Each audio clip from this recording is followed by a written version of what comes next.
It's interesting that I hear this continued talk, and I can report to you that we are going to close the books in Michigan with about a $350 million surplus for the fiscal year that ended 2007 and 8.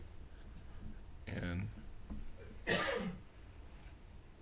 as we have been in this depression, because I've been saying that at the House Appropriations Committee for some time now, and I have explained to people that because of the size of the financial problem in this country, it's not just localized to Michigan. And the attacks on labor aren't just the senators from Alabama. Lawrence Winkie, in his speech today as he left the House of Representatives, essentially repeated the same thing. I don't believe that America is ready to die. We're going to grow, prosper, and develop our way out of this. The way for Michigan is to hook on to the new president's infrastructure program and for us to move to green energy. Today, I introduced a resolution to tell the federal government to allow you to make your own alcohol for fuel without having to pay money. Because I bet every one of y'all in this room throw away enough stuff that you could make 50 gallons every 6 months or so. By just looking at what the other colleges here at Michigan State have told you, particularly the Cooperative Extension site tells you how to make the stills. We have to get serious about green energy because in the long term, that's our solution for those of us who know how to work with hot steel, that mine hot steel, and that have something to do with the service industries by 10 that participate with that. Michigan's not in as bad a shape as some other places. We have a balanced budget because we actually believed that George Bush Sr. was correct, that voodoo economics would not work. And now we have proven it. I give you George W. Bush as the biggest robber baron ever to come into the White House for the oil industry. And now they just cashed out on my back. And the only way that President Obama can make it for the rest of us, in my humble opinion, I'm only speaking as one member of the legislature, not for the Democratic caucus or the committee, is to grow our way out. But he's smart. He has studied history. That is missing today. We need the New Deal to work. That's why the Depression isn't as bad as the one that we had before. That's right. Because of all the things that Roosevelt put in place to protect us. We have to just speak truth to power and tell them that you cannot continue to take the public trust that's not in the public hands, but is still the public trust. Because when you take my union pension money and you invest it in pension funds and in these Cerebus management, I don't know, they gave them some fancy name. Say, to me, it ain't nothing but a whole bunch of legalized gangsterism. And the war is not just in Congress. I'm trying to tell you that your next door neighbor is out jealous of you because you got a job. And instead of help grow the economy, gonna try to tear you down. That's what we're trying to tell you.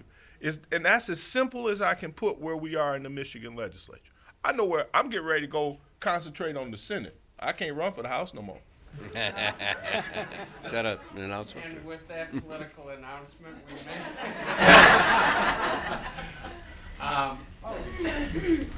Go ahead. Okay. I just wanted to follow up on something that Amy Chapman said about union members. 6 out of 10 voters in the state were currently or formerly a member of unions.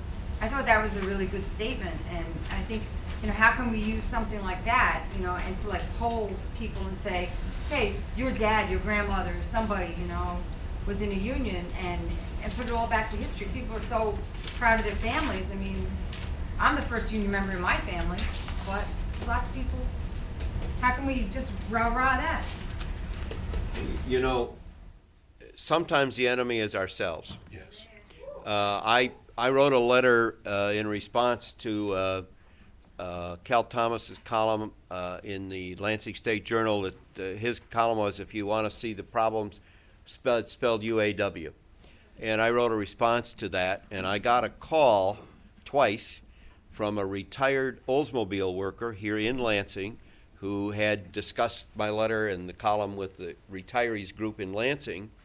And he said, you know, it is the problem. And he was still pissed that General Motors had closed Oldsmobile, part of that. And I said, you know, that it's not they're overpaid. I used the example of my son with the $16 an hour job, and his response was, your son ought to be glad to have a job. Now, that's a UAW retiree.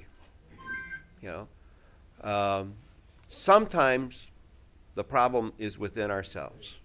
Not often, but sometimes. And we really need to do, the previous question, we need to do a much better job of communicating with our own members about the issues. I passed out this thing on 10 things you ought to know about taxes. And I did a little quiz in our office and once again at a general board meeting, and people were shocked to discover that we have 10,000 fewer state workers today than we did 6 years ago under Engler. People were shocked to know that that everybody pays a lower income tax rate today than they did 6 years ago under John Engler. Oh, I never thought of that. We haven't communicated our own issues and our own points to our own members, and we need to do that better. And they have politicized taxation beyond reason. Yeah. It's way beyond reason now, and that was because that was easy to get to your emotions, right? That because if you taking money out of even me little people's pockets, right? That's easy, and that's what the Karl Rove mentality of the Republican Party that I'm talking about that we're fighting. I See, have to cut you off in midstream because Go I ahead. received a signal from the studio here saying that our time is up. I'd like to thank this panel very much for the thoughtful comments. I'd like to ask people to fill out valuations, leave them, remind you that there are tapes available of the show. I want to thank the folks at Northern Michigan and at Wayne State for connecting and being part of this program, both technicians and the staff and the educators at those places. I'd like to thank Christy White of the Labor Education Program here at MSU and my secretary, Deb Bennett. And for Michelle Kaminsky, I want to thank all of the audience very much for making this a very enjoyable presentation program. When we put out a flyer a previous election, it said on the bottom something about come celebrate or commiserate with union brothers and sisters. And there were several times where it was not to celebrate. So this was kind of fun, and we didn't need to even put that line on.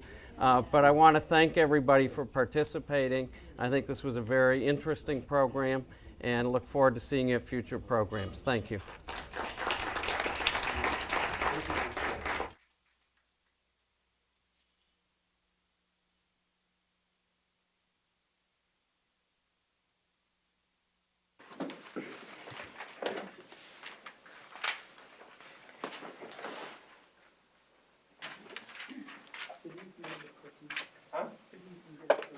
Sure, help yourself. No, Ethan didn't get a cookie. Ethan, did you get a cookie yet?